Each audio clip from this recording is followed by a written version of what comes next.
Panel session, and I would like to constitute the panel. Distinguished ladies and gentlemen, I would like to at this point invite the chairman of this panel session to please come up. That's the plenary session as we have the panel discussions. The Honorable Justice Peter O. Afen, Justice of the Court of Appeal. Please a round of applause for him. Thank you so much. And serving as a panelist is the Secretary to State Government, who is being represented here by Dr. Aibakuro Matthew. Please a round of applause for him also.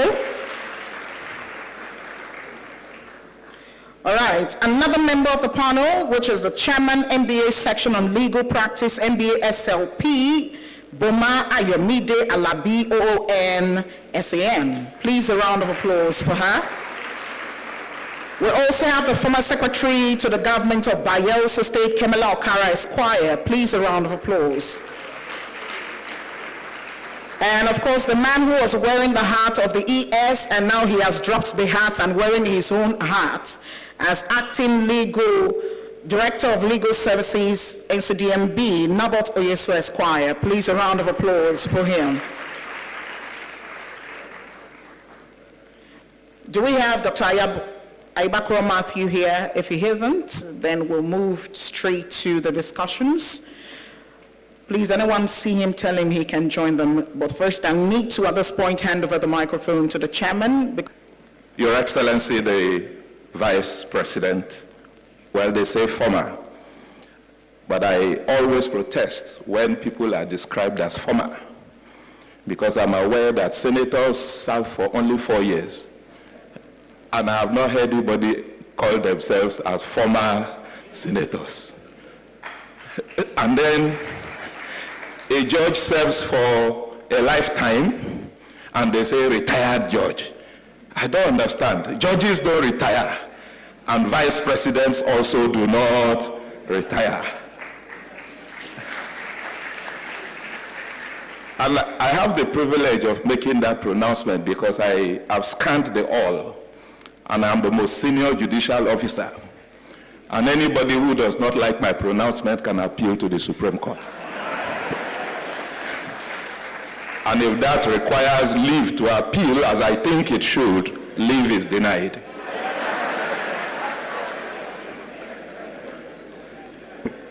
Your Excellency, the Vice President, and Ebidowe of Bayelsa. I like that title. Thank you very much. My Lord, the Honorable, the Chief Judge of Bayelsa, my Lord, the President of the Customary Court of Appeal, my brother judges of the High Court of Bayelsa, Rivers State, and other jurisdictions, senior advocates of Nigeria, my learned friends,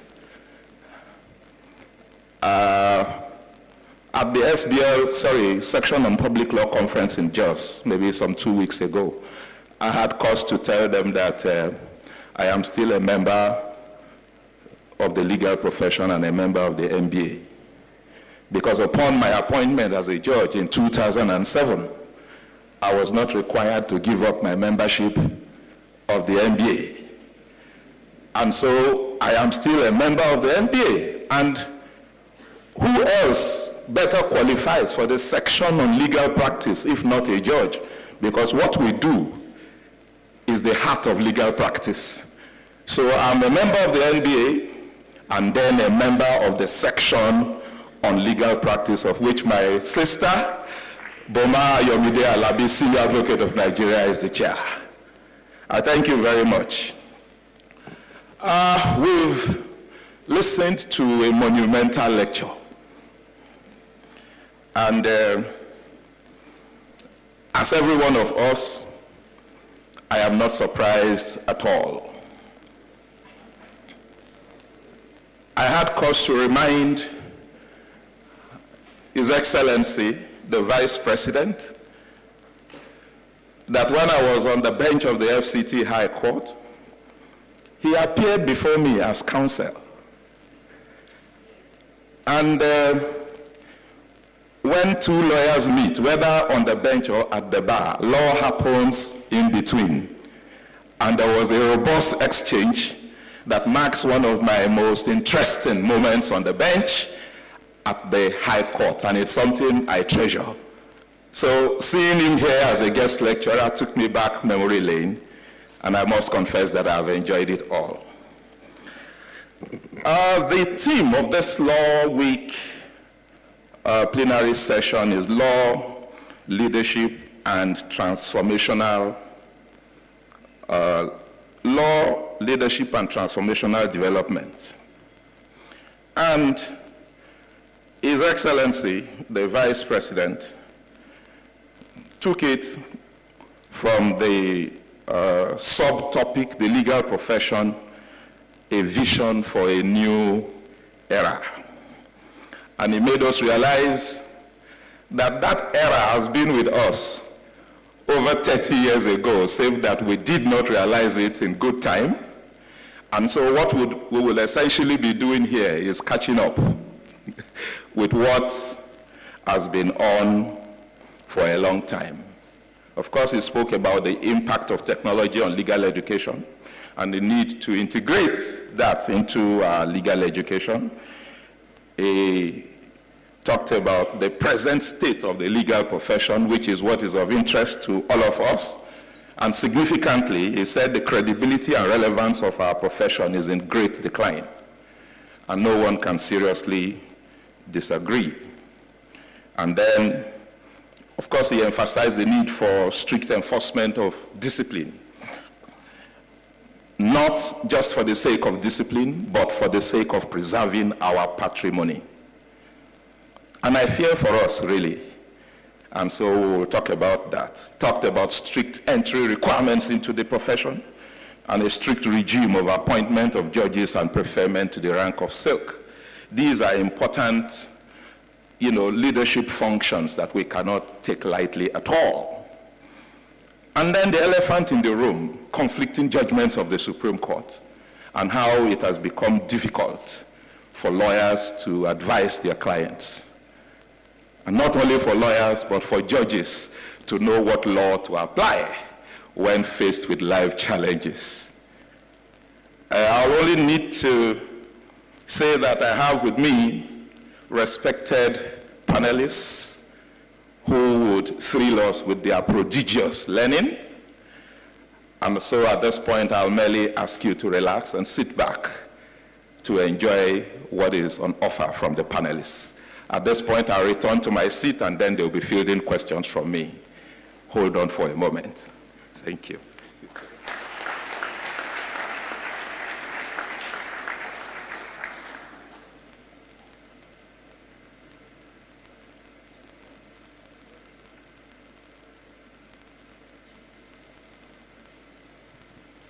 Thank you very much. That clap was reassuring. It meant that my intro did not bore you. Thank you very much. Now I'll be beginning from my left. Not just because she is the only woman on this panel who has brought a soft touch to bear in the way we do things, but because we are going to be fielding the questions in the order in which His Excellency made the presentation. And so because he spoke about AI, he highlighted the threat, the incursion of artificial intelligence poses to lawyers and lawyering of the present day. I'll be asking the panelists seated to my immediate left, what, in your perspective, as a lawyer whose legal practice spans Nigeria and England and Wales, your views would be on what lawyers can do differently from what they are doing now, so as to leverage this technology that is threatening the jobs of both lawyers and judges. Please help me appreciate Boma Ayomide Alabi ON, Senior Advocate of Nigeria and Senior Partner, Primera Africa Legal. and also Chairman, Section on Legal Practice, Nigeria Bar Association. Mrs. Alabi, please. Do I sit or? Feel free. Okay, thank you. Your Excellency, beloved, distinguished colleagues, good afternoon. I hope you can hear me. The gentleman in the red tie at the back, yes, you can hear me, good. Okay. Is artificial intelligence a threat to us as legal professionals? Or is it a tool? Now, some people believe it's a threat, and yes, to some extent, it is. The Law Society of England and Wales recently licensed an AI law firm, and that law firm has 2 partners, 5 employees in total. One of the 2 partners is a physicist. The other is a solicitor. So in England, we are allowed to work together with non-legal professionals and have partnerships with them. And their declared target is to take the market share of the high street firms who typically deal with small claims, debt recovery, those sorts of work. That AI law firm is writing solicitors' letters for £2 a letter. That's less than 5,000 naira. So clearly, if that's the market or the area of practice in which you play, then that's a threat to your work, and could mean that you become redundant unless you upskill.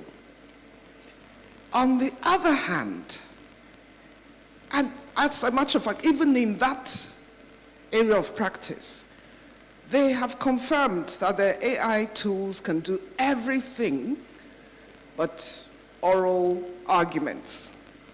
So at some stage, they still require human intervention in order to conclude the process. Let's just park that there. Now, the other spectrum is what Prof, and I will always refer to him as Prof, first and foremost, described as happening in the law firm which he founded, which continues to thrive. And that's where the tools are utilized to enhance your effective delivery of legal services. The AI tools are utilized to make, those mundane day-to-day activities a lot easier and quicker. Those tools require your intervention and your guidance and your final approval at the end of the day. But it certainly does make your life easier. So the chairman referred to our conference in Plateau State, which took place recently. I simply went to ChatGPT and asked it to draft a welcome address for me, and gave it the information to do so. It came up with something, and it was close enough. It literally saved me about 40 minutes of time. So that's time that I could then apply to something else. I went to it for information, bidding process for the vendors and those sorts of things. It saved me some time on all of that. But we also talked about offline tools and online tools, because ultimately We hold confidential information on our clients. We hold documents, which are originals. There are some things that you really don't want to be out in the cloud, God knows where, because it could end up being compromised by targeted attacks at law firms. That's happening. I was in Puerto Rico for a law conference with our Law Alliance members. And one of those law firms had been targeted, not because of the lawyers or their day-to-day work, but because of their client information that they held. That client information was compromised. The dark web or malware people behind it then went to the client and said, we have your information, and we're asking you for a ransom of whatever sum it was, and if you do not pay it, then we're going to release it to the dark web and the public. So to that extent, again, AI can only do so much, and the rest of it has to be done by us as lawyers to truly protect our clients and deliver the level of service that they require from us. So my response to the question, is AI a threat or is it a tool, is yes to both. Thank you. Thank you very much. Boma Ayomide Alabi, ONSAN. For those who may have been misled by our last name, she is a daughter of the soil. She is proudly Bayelsan, lest you get it wrong. Thank you very much. The takeaway from her intervention is crisp. AI is here. We must embrace it, but there are still aspects of the job that remain with us. And so I would make a formulation. Lawyers, at least in the short run, may not be replaced by AI in the short run. But lawyers who deploy AI will ultimately replace those who do not. So it is for us to know where to focus our attention. Thank you very much, Mrs. Alabi, for that intervention and your insights. I'll be proceeding to my extreme right, where I'll be engaging the legal advisor of the NCDC. Sorry? Oh, sorry, NCDMB. Thank you very much. I was going to tell Mr. Okara that even the mistakes I make in my judgments can only be corrected on appeal.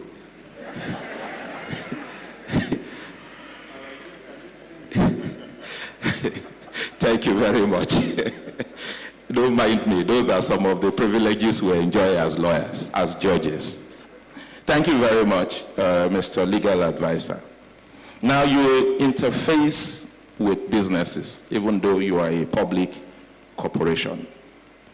And so I'd like you to let us have your thoughts on what impact law and justice delivery have had on businesses and investments. Now, this is crucial because the keynote speaker highlighted the difficulty lawyers have in advising clients, and also that in this era where we're all looking for foreign direct investments, not many people will take a jurisdiction with very poor rule of law credentials seriously. And so, let us have your thoughts on what impact law and justice is having or will have in the business and investment climate. Thank you, my Lord. Quite frankly, again, let me use this opportunity to once more commend the former Vice President, His Excellency Professor Shibaji, for that thought-provoking presentation. Quite frankly, he has covered the field, and it is important to take up the discussion from this vantage position that the moderator has raised.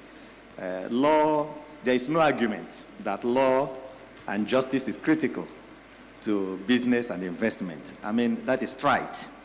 But I want to take it further by illustrating with a few pieces of evidence. First, in the UK, for instance, it has been statistically proven, and I use UK because of our long historical relationship with the UK.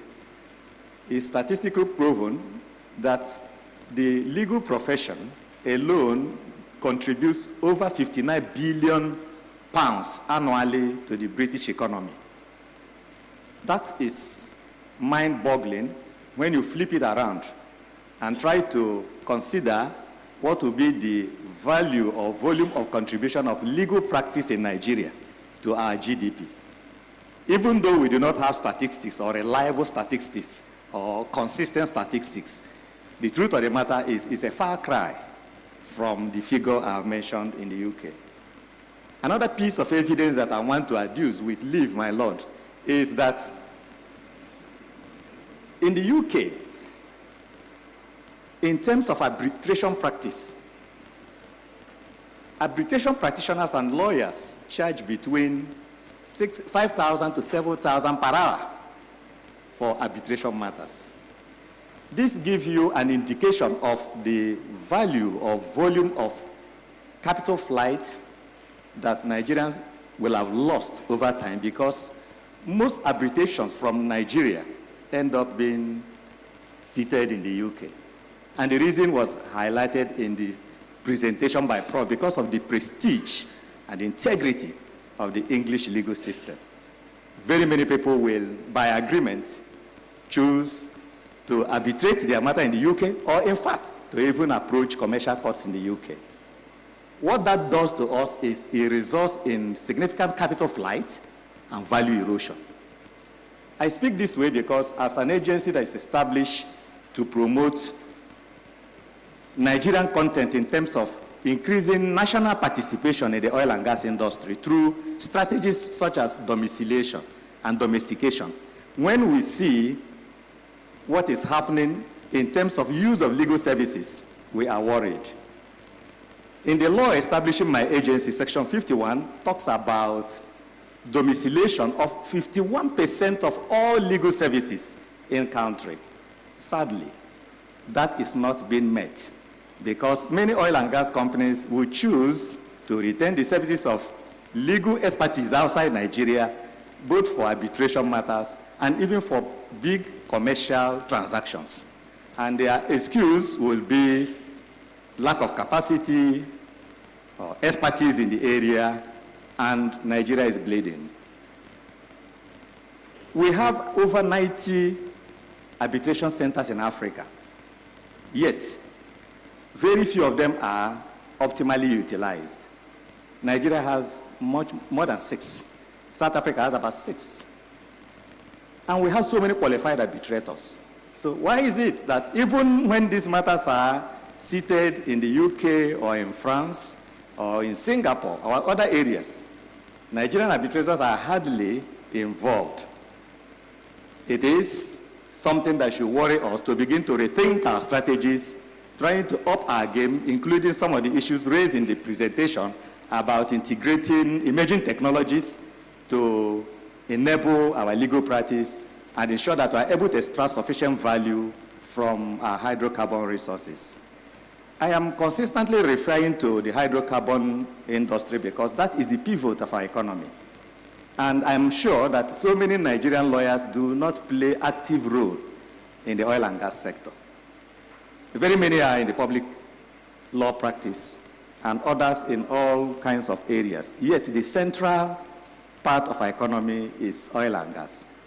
And that is where significant value could actually be derived if we had positioned ourselves as well as our legal system to be able to extract the required value. That takes me to what is the problem. The problem is that the problem is not just the perception of the judiciary, because that will look as if we are trying to excuse some part of the judicial sector. I will put it broadly. I think it is a perception of our legal system, the entire legal system, because the perception of a legal system has to do with predictability, it has to do with certainty of the legal system, it has to do with, how do they rely on the laws that the countries have set up?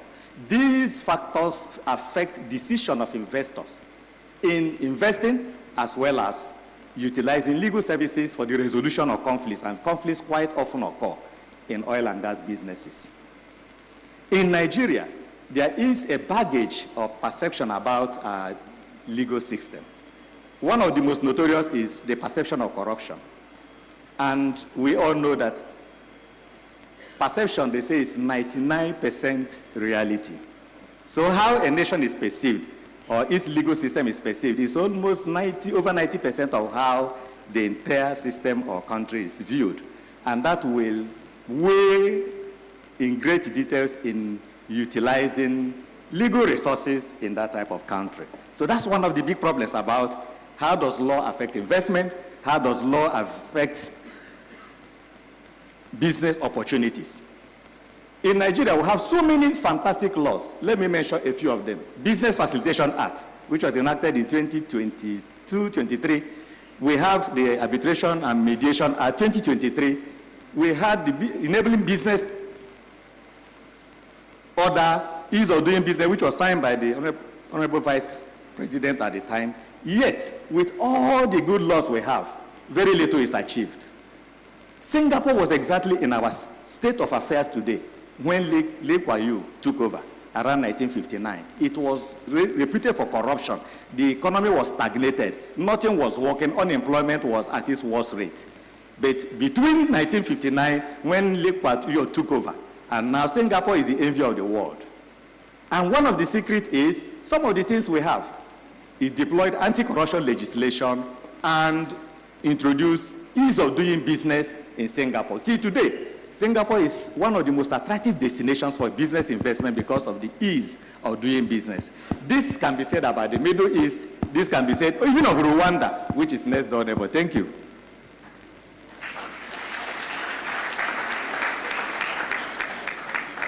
Thank you very much, legal advisor. The snag in programs like this is usually the time that is often available for us to keep the program within manageable limits. And so I apologize. I can see that there were too many things you wanted to, as they say, synthesize and do justice to. But time has not permitted you. But I thank you for your intervention. But one quick thing he highlighted is that we have the laws. And so in a way, the fault is not in our laws that we are underlings.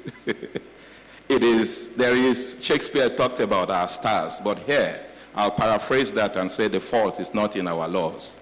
But there is always a wide gulf between hand and mouth in terms of implementation of those laws. And so we have to do the rethink and then begin the very hard work of making our laws work. Somebody, I think it was Lord Halifax, who once said that if the laws could speak for themselves, that they would complain of the lawyers in the first place. So I don't know if you are a lawyer that the law you are seeking to enforce would complain about. So that's part of the self-discipline, the self-assessment that the keynote speaker, alluded to in his presentation. So, legal advisor, thank you very much for that intervention. Now, I'll be moving on to Barrister Pastor Kemela Okara, MON. The World Bank, in a path-breaking study titled "Where is the Wealth of Nations? Measuring Capital for the 21st Century," convincingly demonstrates, at least in my view, that the rule of law is one of two mainsprings of development. The other is a good school system. And the keynote speaker talked about the rule of law and the need for us to improve legal education. So clearly, the focus of the keynote speech fits into this path-breaking study of the World Bank. And the study, permit me, maintains that human capital and the value of institutions as measured by the rule of law constitute the largest share of wealth in virtually all countries. And rich countries are largely rich because of the skills of their population and the quality of institutions supporting economic activity. Kemela Okara, Esquire of Council, having served as Commissioner for Trade and Investments in Bayelsa State, and having also served as the Secretary to the government of the state, what role do you think the government should be playing in promoting the rule of law, which we have identified is central in the scheme of things? Barrister Okara, please. Thank you very much, Mr. Chairman. First of all, let me also use this opportunity to appreciate the keynote presentation by His Excellency, the former Vice President of Nigeria, Professor Yemi Osinbajo, GCONSAN, which has set the tone for what we are doing here this afternoon. I also want to acknowledge the Chief Judge and other distinguished judges who are here and legal practitioners. Now, to go straight to your question as to the role of government and the institutions, or the role of government in enhancing the whole subject of the rule of law. Let me start with giving us some statistics which might help to illustrate the importance of governance in the business of the rule of law. There is a body called the World Justice Project. And the World Justice Project has a ranking of countries based on the perception of how well the subject of the rule of law is embedded in those countries. The countries that have come first, second, and third in this ranking are, for 2024, Denmark at number 1, Norway at number 2, Finland at number 3. Now, this survey was done amongst, for this survey, 142 countries were surveyed. And what they were looking at were things like constraints on government powers, absence of corruption, open government, fundamental rights, order and security, regulatory enforcement, civil justice, and criminal justice. So they were looking at how these 8 different subjects were treated in 142 countries. And of these 142 countries, the countries that came first, second, and third were Scandinavian countries, Denmark, Norway, and Finland. And the first African country to appear in this index came in at number 40, and that country was Rwanda.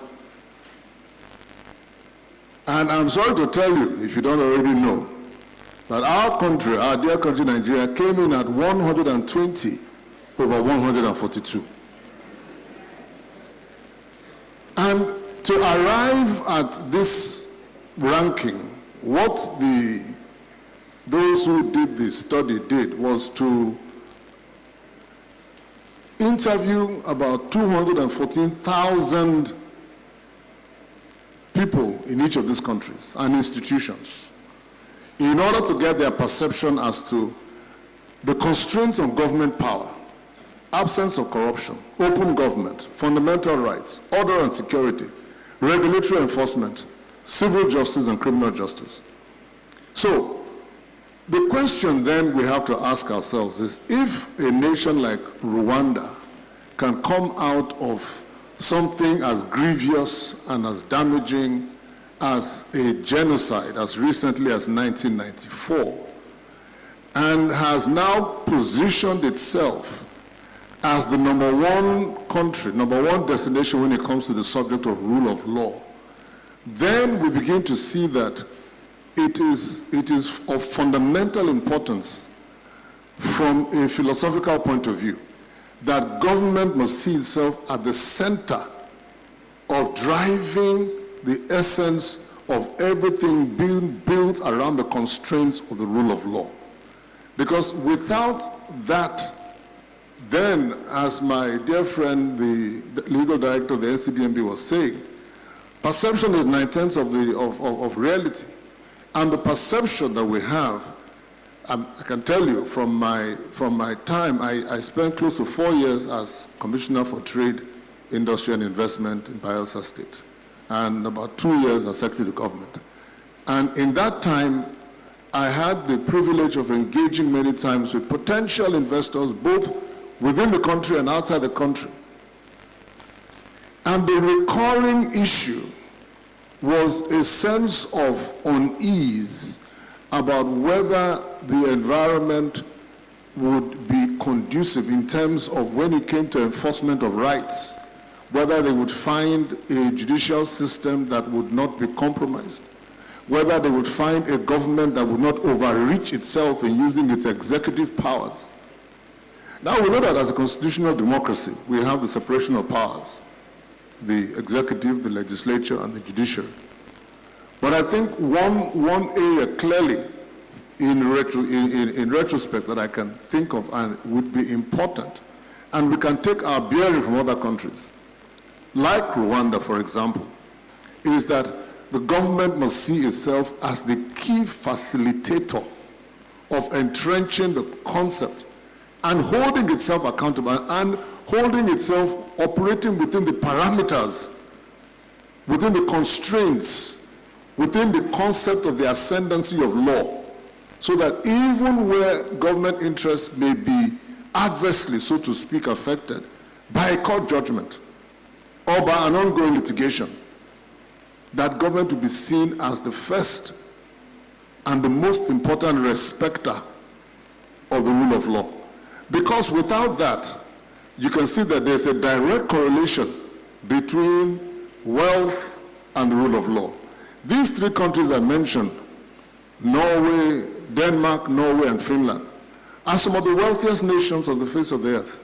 And they are wealthy not necessarily because of natural resources, but they are wealthy because they attract investments into their own countries based on the confidence that investors have that whatever the case may be, they will be properly heard. Now, I've had the privilege of visiting Rwanda because I wanted to see for myself what it was that this country was all about. And I can tell you, for all the time we were there, two distinctive things that stood out was, one, the sense of security and order.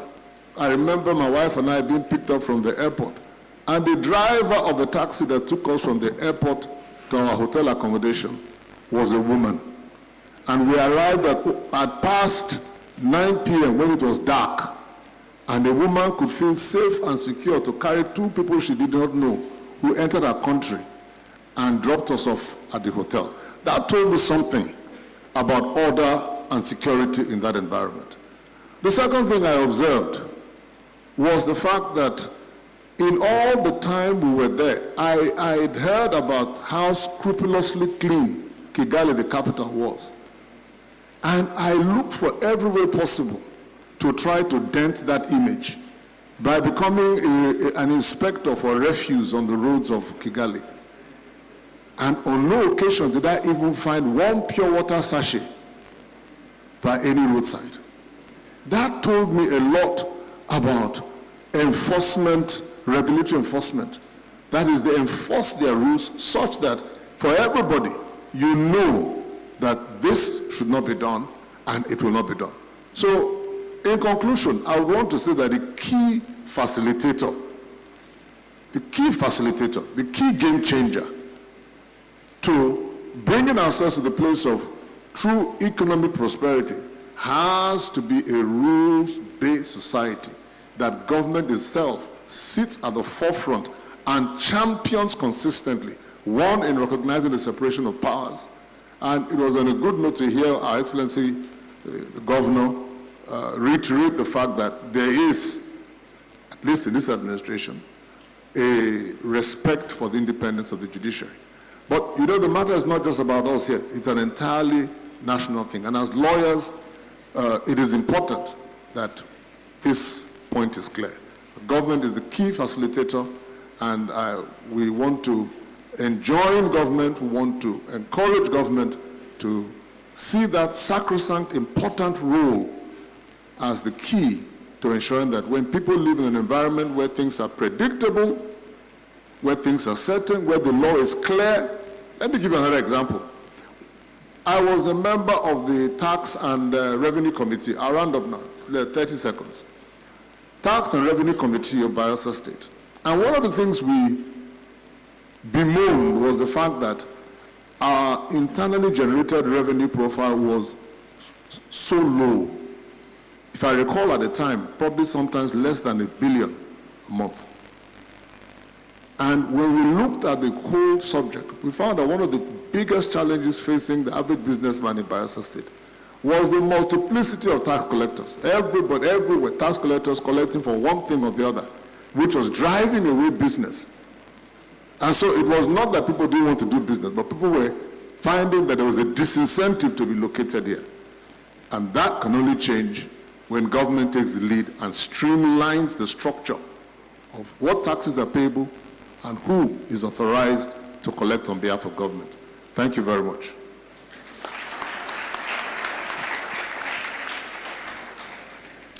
Thank you very much, Kemela Okara Esquire. At some point, it was as though it is the vice president that was speaking. And maybe that is because both of them are pastors. Thank you very much. Pastors have an anointing, and I'm struggling very hard to draw from that anointing. Thank you very much, Kemela Okara of Council. I have to my extreme right Dr. Matthew Ayibakro, who is a development expert and currently a governance advisor at the British High Commission. Permit me to make reference to Iron Lady Margaret Thatcher, who once said of Russia before the Ukraine war, say, if you were to make a table of countries in proportion to the natural resources they have, the top one will almost certainly be Russia. She has everything: oil, gas, diamonds, platinum, gold, silver, all the industrial metal, marvelous standing timber, a wonderfully rich soil. But countries are not rich in proportion to their natural resources. Countries are rich whose government policies encourage essential creativity, initiative, and enterprise of man, and recognize desire to do better for his family. Close the quote. Now simply substitute Russia with Nigeria in the above statement, and that statement cannot be truer. So, I'll be asking Dr. Ayubakro, what role do you think law and lawyers in Nigeria can play? Or if they've been playing that role, or how better they can play that role in the scheme of transformational development and democracy to which we aspire.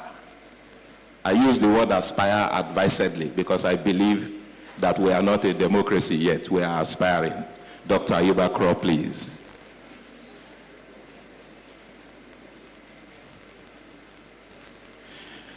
Thank you very much. And I'd like to start by saying thank you for the privilege of joining this panel to share my views. I'm going to try to keep it as brief as possible. For a good part of my career, I was a lecturer here in Niger Delta University in Bayelsa State, having also attended the university. And it was a couple of years after my graduation that I came across an article on the role of law in development, that I really did understand that law plays such a fundamental role in development. And being from the Niger Delta region, much of the conversation we've had growing up is how to develop this region. And as I came back to lecture at the university, and I'd gone on to do other stuff in my career, when I meet with lawyers, I find it slightly disturbing how much the view of a lawyer and the role that his career plays in national development is not as obvious both in training and in how the career is practiced. Because as has been referenced a few times today already, economists on development always say that law plays the most dominant role in investment and development processes. And I do think that we cannot have, as a society, transformational development, which is the theme of today's session, without the right democratic governance and social foundations that are often built on justice. The American jurist Alexander Hamilton once said that the first duty of society is justice, and that lawyers are the frontline defenders of that principle. And so I think as lawyers, the first point I'd like to make is that we need to be able to see our role as lawyers beyond just representation of clients, beyond just winning arguments in courts, beyond just progressing within the profession, but see our roles as roles that are fundamental to the development of our society. And how we interact with the various challenges that society presents to us as Nigerians, or whatever state we are from in Nigeria, is very critical to that transformational development conversation. The reason we talk about transformational development in Nigeria is very critical because I do remember a couple of years ago, His Excellency the Vice President delivered goodwill remarks at the delivery of the Social Cohesion Report on Nigeria, which is a very interesting report that I think most of us should see. And I could roll out a few statistics from that report on how Nigerians feel they cohere as a society. But I just want to drop a few that were released recently by the Mo Ibrahim Foundation. In Nigeria as it is today, only 28% of Nigerians trust in the judiciary. Just 28%. For the executive, it drops a bit to 27%. Our parliament, only 19% of Nigerians trust in Nigeria's National Assembly. If you go to security agencies, for the police, it drops to about 15% of Nigerians who trust in the police. If we take it a bit further, and quite insightfully, in the same data set, 43% of Nigerians actually trust in the military. So if you put the military, the police, our judiciary, our executive, and the legislature, the highest levels of trust amongst Nigerians is in the military. And it's going to be difficult for us to build the proper foundations for democracy and for development if we do not have these social and democratic governance foundations right. Why should a lawyer be concerned about all of this?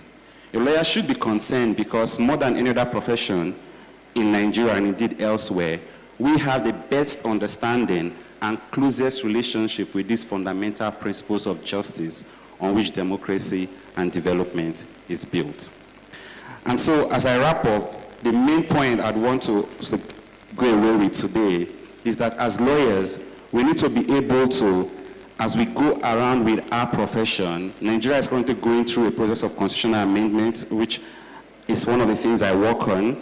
They are going through an electoral reform process. And I feel very worried that lawyers and legal professionals, the legal profession, is not taking ownership of this process, rather just contributing as anybody else. If anybody who's supposed to contribute to firming the foundations of democratic consolidation and indeed transformational leadership, it is we as lawyers who have to take the front row. And from countries like Pakistan to India, over time, we've seen transformation happen in societies because lawyers took the lead. And so we need to ask ourselves within Bayelsa State, within the Niger Delta, what are the inhibitors of justice and social transformation that we engage with?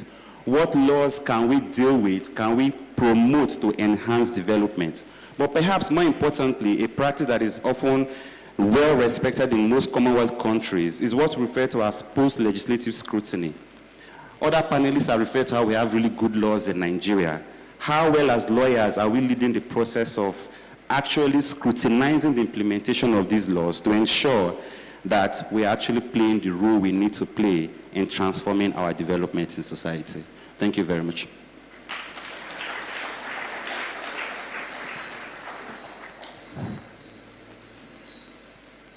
Wow, thank you very much, Dr. Matthew Ayuba Crow. Now,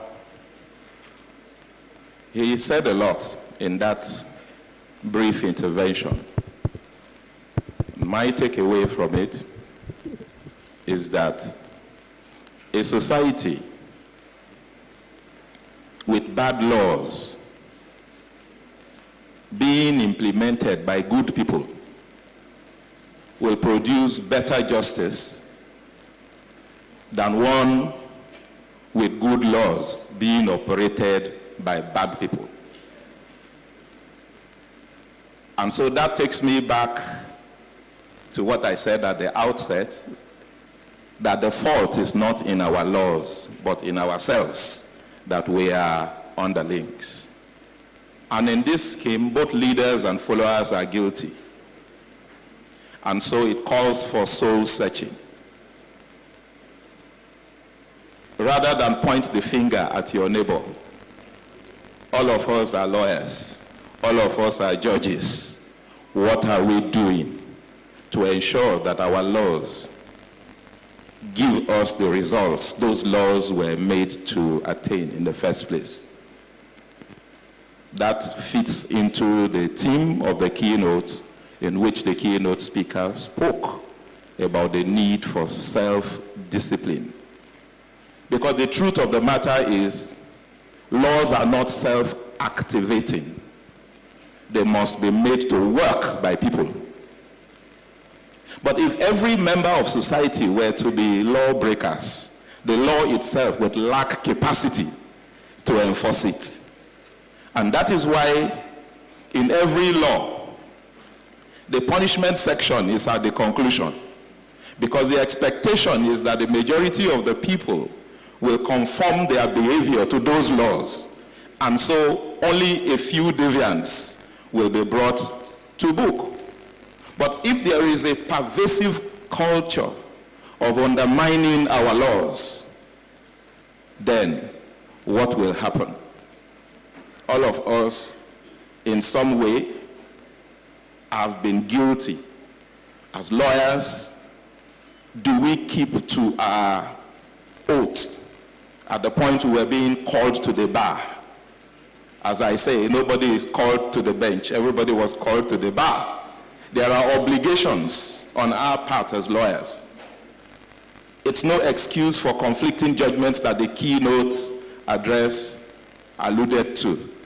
But most of those bad cases are filed by lawyers. Judges don't file cases, isn't it? Now, if you file those cases only because you are unscrupulous, and it also somehow manages to fall into the hands of a lawyer who is not, I wouldn't say unscrupulous, not so scrupulous, then what happens? The result is what we have. And so all of us have played a role. And so if we come away from this session with a resolve to do things a bit differently, then perhaps we are on our way to achieving the purposes for which we occupy God's earth. Before I take questions, the little poet, God bless that little girl. I don't know whether I knew how to speak English when I was 9 years old. You know, but to have a 9-year-old speak with such authority and command of language is something that I cannot but commend. And so, whoever the parents of that child are, God bless you. You know, but the lawyer, the poet, exercised poetic license in calling attention to what she called technicalities in the law. And then she talked about jollof justice transmogrifying into jollof rice. That's food for thought. Food for thought. And if we are to give that little child hope, if we do not listen to ourselves, if we do not listen to His Excellency, the Vice President, please listen to the plea of that child and let us do things differently for her sake. Because all of us in this room, whether you like it or not, we're on our way out. So we must do things differently for the sake of that child. I thank you very much. At this point, we will be fielding questions. I don't know, I was told the questions are supposed to have been sent by email. So if we have that, we'll look at the questions briefly and see how much we can take, and then we'll wrap the session up. Thank you very much.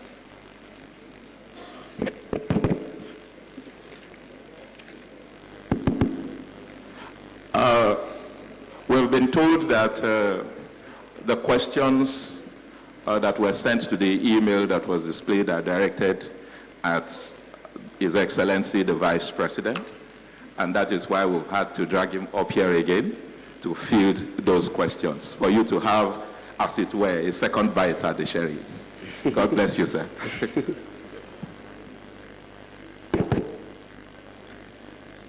There's a question that says, from the point of generative AI incursion into legal knowledge, and indeed other set of knowledge acquisition, one is tempted to believe, Your Excellency, that job loss is imminent in no distant time. The question is, what would the human race do to fit into the real future? Because for some people, considering their age, they are already far gone. The costs and finance. So that's the question. Okay. I think if you look at the way that technology has progressed, generally speaking, you will find that, yes, indeed, there will be job losses, but then there will be other types of jobs.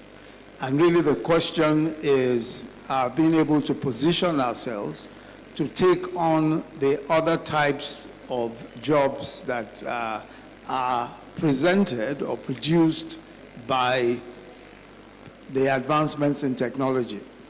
So, for example, I think that if you look at legal practice, it's very evident that we may not need as many people doing the kind of research that we used to do in the past. For example, if I was writing a brief in my firm 10 years ago, I would need juniors to do a lot of research. And for that reason, we would have 2, 3, 4 juniors, depending on the complexity of the case. I may not need that many juniors anymore because I can simply do a lot of that research using AI tools, and it's very straightforward. But I am still required, and I think it was Boma who pointed out, that we're still required to be if you like, to be the shepherd of what AI is doing. You are still required to exercise judgment in the sense, for instance, that sometimes you have a legal opinion, but it's up to you to ask yourself, is this the right type of thing for my client to do, or should I be doing something else? There are nuances that only human beings can bring to the table. So that's why I was saying that we need to teach people to think differently about their roles as lawyers. Our role will no longer be, and no matter how long, it will not take that long, frankly. Our role will no longer be to just go and be researching the laws, or finding the laws, or applying the laws to the problems that we have. That will be done very efficiently by the generative tools that we have. So it will be, what should we then be doing? How should we then adapt to these new technologies? And there are a variety of ways by which we can adapt. One is even the learning to use those generative tools in the most effective ways. People are already learning about algorithmic biases and all that, and how to apply them. People are learning design thinking already, how to, even just designing the legal questions in such a way that you're able to cover as much ground as possible. So there are so many different things that lawyers will be doing in their function as lawyers, but it will no longer be the traditional things that we've done in the past, because that has already been done or will be done more efficiently by machines. Okay, Your Excellency, there are two questions that have a similar thread, so I'll just put them together. Humans. Now, I think the question is, this reliance on AI, is it not tantamount to relying on tools rather than humans? We're now relying on machines rather than humans. And then the second is, does this not now contribute to mental laziness? Well, yes. I think the point really is that at every stage of technological growth, human beings have become either physically or mentally lazier, no question. At a point in time, people used to walk long distances. Then cars came. Then, ocean-going vessels came. Aircrafts came. Yes, it makes the human being physically lazier, but certainly more efficient in the time that it takes to be able to go from point to point. In the same way, when calculators came, in the past we used to mentally calculate everything, or we had to learn how to do sums. But calculators can now do it more efficiently. So I suppose it makes us mentally lazier, but we are left with no choice, because it's certainly a much more effective way of doing the same tasks that we used to do before manually. The same thing with telephones. I recall a time when I knew so many, and I'm sure that several of the older people here would remember a time when they knew so many telephone numbers simply by heart, by memory, because you just had to learn telephone numbers. But today you can't. I mean, you have your telephone. If you need someone's number, you can just call. In fact, sometimes I don't even remember my own telephone numbers because I don't need to remember it. But then there are, so it makes us mentally lazier, but what can we do? We have more efficient ways of doing things now, And those things, we are going to have to apply them. If you don't apply them, you'll be living in the past, and people will be doing things more efficiently than you. I'm allowed, sorry, Your Excellency, just finally, we have law students here from the Faculty of Law of the Niger Delta University, which is the state university which is the university of the state. There's a student who is asking, based on what you have said, how can they develop themselves to be competitive in the global era?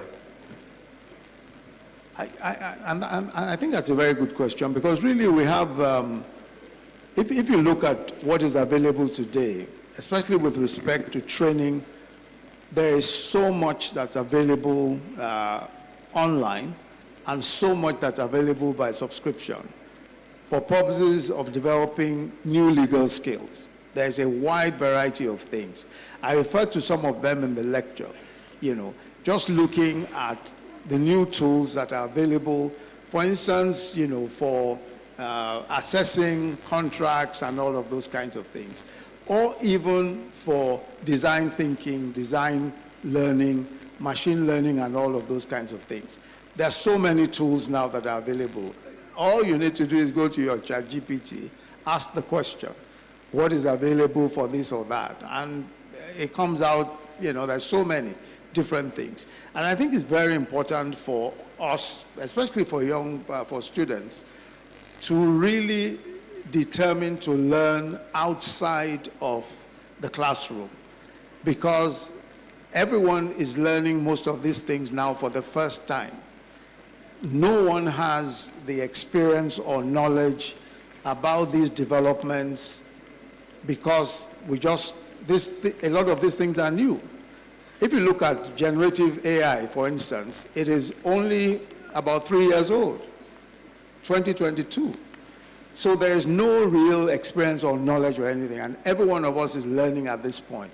So I think that it's a good time to develop yourself by simply going online and looking at all the tools that are available for self-development. And I would say that I recommend that to everybody. Anybody who is interested in what is going to happen in the next few years simply has to do that. I think, thank you, Your Excellency. These are the questions we can take for now. Thank you.